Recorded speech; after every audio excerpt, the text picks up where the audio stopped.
Gowri's cook ട്യൂബിലേക്ക് എല്ലാവർക്കും സ്വാഗതം. ഇന്ന് ചെറിയ മത്തി നല്ല ടേസ്റ്റിൽ വറക്കുന്നതാണ് കാണിക്കാൻ പോകുന്നത്. ഇതിൽ നമ്മൾ കൂടുതൽ കുരുമുളക്, പിന്നെ വെളുത്തുള്ളി, ഇഞ്ചി, പെരിഞ്ജീരകം, പുളിയൊക്കെ ചേർക്കുന്നുണ്ട്. വേണമെങ്കിൽ നമുക്ക് ചോറിൻ്റെയും ചപ്പാത്തിയുടെയൊക്കെ കൂടെ പുരട്ടി കഴിക്കുകയും ചെയ്യാം. ഇതിപ്പോൾ 1.5 കിലോ മത്തിയാണ് ഉള്ളത്. വെട്ടിക്കഴുകി വൃത്തിയാക്കി എടുക്കാം. വറക്കുന്നതിന് വേണ്ടി 600 ഗ്രാം മത്തി എടുത്തിട്ടുള്ളത്. കുറച്ച് മാറ്റി വയ്ക്കുകയും ചെയ്തിട്ടുണ്ട്. അപ്പോൾ ഇതുപോലെ ഒന്ന് വരഞ്ഞ് വയ്ക്കുമ്പോൾ മസാല നന്നായിട്ട് പിടിക്കും, ചെറിയ മീനായാലും.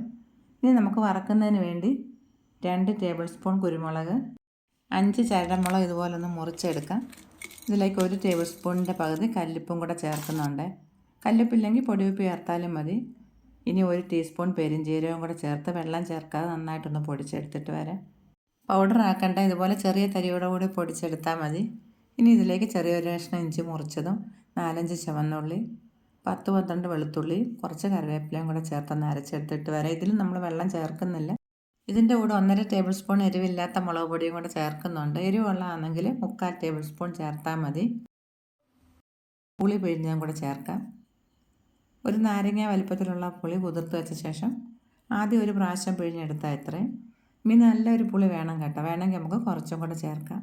ഇതും കൂടെ അങ്ങ് ഒഴിച്ചിട്ട് 2 ടേബിൾ സ്പൂൺ വെള്ളവും കൂടെ ഒഴിക്കാം. ഒന്ന് കലക്കുന്നതിന് വേണ്ടി ഒരുപാട് വെള്ളം ആവരുത്. ഇതുപോലെ കട്ടിയായിട്ട് വേണം കലക്കി എടുക്കേണ്ടുന്നത്. ഇനി മീൻ കഷ്ണങ്ങളൊക്കെ ഇതിലേക്കിട്ട് നന്നായിട്ട് പുരട്ടി 1 മണിക്കൂർ വയ്ക്കാം. 1 മണിക്കൂറിലെ അരമണിക്കൂറെങ്കിലും വയ്ക്കണം. മഞ്ഞൾപ്പൊടി ചേർത്തില്ലായിരുന്നു. ഇനി 1/2 ടീസ്പൂൺ മഞ്ഞൾപ്പൊടിയും കൂടി ചേർത്ത് മസാല മീനിൻ്റെ എല്ലാ ഭാഗത്തും നന്നായിട്ട് പിടിക്കുന്ന മാതിരി പുരട്ടി അടച്ച് വയ്ക്കാം. ഇനി ഈ പാനിലേക്ക് ഒരു 5 ടേബിൾ സ്പൂൺ അളവിൽ വെളിച്ചെണ്ണ ഒഴിക്കുന്നത്. മീൻ വറുക്കുമ്പോൾ എപ്പോഴും വെളിച്ചെണ്ണ വറക്കുന്നതാണ് നല്ലത്. പുരട്ടി വെച്ചിട്ട് ഇപ്പോൾ 1 മണിക്കൂറായിട്ടുണ്ട്. ഒന്നുകൊണ്ട് ഇളക്കിയ ശേഷം ചൂടായ വെളിച്ചെണ്ണയിലേക്ക് നന്നായിട്ട് ഇട്ട് കൊടുക്കാം. ഇപ്പോൾ തീ കൂട്ടിയാണ് വെച്ചിരിക്കുന്നത്. മീനെല്ലാം ഇട്ട ശേഷം കുറച്ച് മീഡിയം ഫ്ലെയിം ആക്കി വയ്ക്കാം. 2 പ്രാവശ്യമായിട്ട് വറുത്തെടുക്കാം. ഇപ്പോഴും മീൻ ഇട്ടിട്ട് ഒരു 4-5 മിനിറ്റ് ആയിട്ടുണ്ട്. ഇനി നമുക്ക് തിരിച്ചിടാം.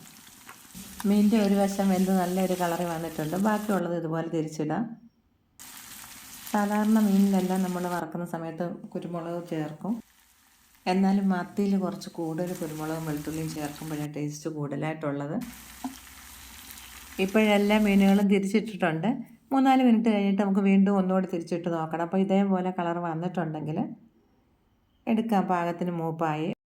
ഇപ്പോൾ നമുക്കിവിടെ വലിയ മത്തി കിട്ടാനേ ഇല്ല. ഇതുപോലെ ചെറിയ മത്തികളാണ് കിട്ടുന്നത്. വലിയ മത്തി ഇതേപോലെ തന്നെ വറുത്തെടുക്കാം.